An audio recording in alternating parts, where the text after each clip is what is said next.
રાજ્યમાં શિક્ષણ, આરોગ્ય, રોડ રસ્તા સહિતના પ્રશ્ન મુદ્દે આમ આદમી પાર્ટીના નેતાઓ અત્યારે એક્ટિવ મૂડમાં જોવા મળે છે. આવામાં જ આમ આદમી પાર્ટીના નેશનલ જોઈન્ટ સેક્રેટરી અને કોળી સમાજના પ્રમુખ રાજુ સોલંકીએ અમરેલીના જાફરાબાદ, ખંભા અને રાજુલા વિસ્તારના અંતરિયાળ ગામોની મુલાકાત લીધી હતી. આ દરમિયાન રાજુ સોલંકીએ આ વિસ્તારના જે શાળાઓ છે, પ્રાથમિક શાળાઓ, માધ્યમિક શાળાઓ, તેની મુલાકાત લીધી હતી અને ત્યાંના અભ્યાસ કરતા વિદ્યાર્થીઓ સાથે વાતચીત કરી હતી. આ દરમિયાન કેટલીક સમસ્યાઓ, ગંભીર ક્ષતિઓ એ જોવા મળી. માત્ર જૂજ શિક્ષકો એ સમગ્ર સ્કૂલ ચલાવી રહ્યા હોય તેવા દ્રશ્યો સામે આવ્યા. પ્રિન્સિપાલ પોતે ભણાવવાનું પણ કામ કરે છે અને પોતે જે ટેબલ વર્ક, તેમનું પેપર વર્કના જે કામ છે તે પણ કામ કરી રહ્યા છે. આમ તો વાત કરીએ તો રાજ્યભરમાં શિક્ષકોની અછત વર્તાઈ રહી છે. ઓછા શિક્ષકોના માધ્યમથી એ સ્કૂલો ચલાવવામાં આવી રહી છે. આ બધા વચ્ચે રાજુ સોલંકીએ સ્થળ પર જ એ જિલ્લા શિક્ષણ અધિકારીને ફોન કરી નાખ્યો. જિલ્લા શિક્ષણ અધિકારીને ફોન કરીને આ સમગ્ર સમસ્યાઓને લઈને જિલ્લા શિક્ષણ અધિકારીનો તેમણે ઉજળો લઈ નાખ્યો. રાજુ સોલંકીએ જિલ્લા શિક્ષણ અધિકારી સાથે શું વાતચીત કરી, જોઈએ વિડીયોમાં. આમ આદમી પાર્ટી નેશનલ જોઈન્ટ સેક્રેટરી અને ગુજરાત કોળી સમાજનો પ્રમુખ. સાહેબ, આજે અહીંયા હું અમરેલી જિલ્લાની મુલાકાતે આવ્યો છું. એમાં ખાંભા તાલુકાનું જૂના માલકનેસ ગામ છે, ત્યાં તમારી પ્રાથમિક શાળામાં આવ્યો છું, સરકારી શાળામાં. જૂના માલકનેસ.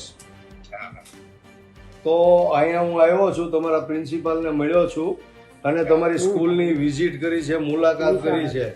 તમે અહીંયા વિઝિટ કરો છો કે નહીં ક્યારે સ્કૂલની?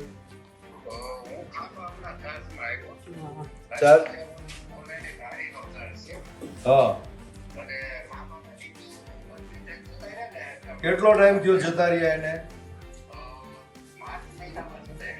માર્ચ મહિનામાં જતા રહ્યા. તો આ તમારી બધી શાળાઓ શું એમાં રેઢિયાર તંત્ર બધું હાલે છે, તો એના જવાબદાર કોણ છે?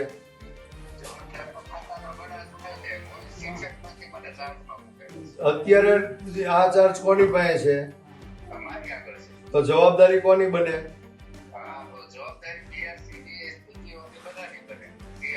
અત્યારે તમને મેં ફોન કર્યો છે, તમે શિક્ષણ અધિકારી છો, એના ચાર્જમાં છો, બરાબર? આ પ્રશ્ન ઘણા બધા છે, એક પ્રશ્ન નથી. હવે જે સ્કૂલની અમે વિઝિટ કરીએ છીએ, મુલાકાત કરીએ છીએ, એક તો આ ગામની અંદર પછાત અને ગરીબ લોકો અહીંયા વસવાટ કરતા હોય, રહેતા હોય, એના બાળકો અહીંયા ભણવા આવે. સરકાર એમ કહે છે કે ભણશે ગુજરાત અને આગળ વધશે ગુજરાત. આમાં કઈ રીતે તમે ગુજરાતને આગળ વધારવાના છો? હે?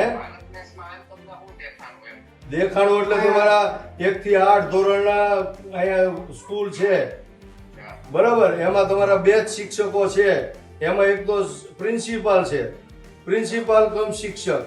એટલે એ પાછા ટેબલ વર્ક કરતા જાય, રજિસ્ટરો મેન્ટેન કરતા જાય, ઓફિસ વર્ક કરતા જાય અને 8મા ધોરણના બાળકોને ભણાવતા જાય. કઈ રીતે આ લોકો ભણશે? કયો મને. હું નહીં, તમારા બાળકો આવી રીતે ભણી શકશે?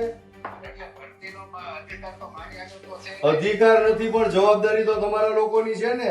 બધા આવી રીતે હાથ ઊંચા કરી દેશે તો કોણ જવાબદારી લેશે?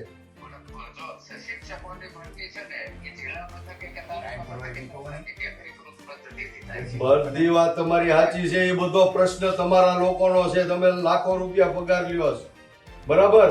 એ તમે જે વહીવટ કરતો હોય, તમારું પ્રશાસન જે વહીવટ કરતું હોય, અહીંયા તો તમારી જવાબદારીમાં એ આવે છે કે પૂરતા શિક્ષકો જોવે, પૂરતા વર્ગો જોવે, અહીંયા પાણીની વ્યવસ્થિત સુવિધા જોવે, ચોખ્ખાઈ સફાઈ હોવી જોવે, બધું હોવું જોઈએ. આ બધી જવાબદારી તમારી છે, બરાબર? શિક્ષણ અધિકારી તરીકે. અને અહીંયા તમારે વિઝિટ કરવી પડે. ઓકે ને? આ બધા ટેક્સ ભરે છે, એના બાળકો અહીંયા ભણે છે, મફત નથી ભણાવતી સરકાર. એટલે તમારે જ્યાં રજૂઆત કરવાની હોય ત્યાં કરવાની. જીવાપરામાં ગયો, ન્યાય તે શિક્ષકો નથી, 2 શિક્ષકો ઉપર આખી સ્કૂલ હાલે છે.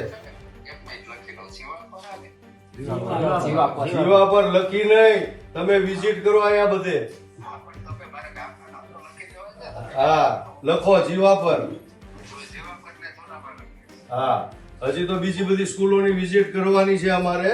અને આ બધું તમારું રેઢિયાર ખાતું બંધ કરો અને કામ કરવા માંડો, બરાબર? આ બધા તમને જખ મરાવા નથી બેઠાડ્યા ને આ બધે. હા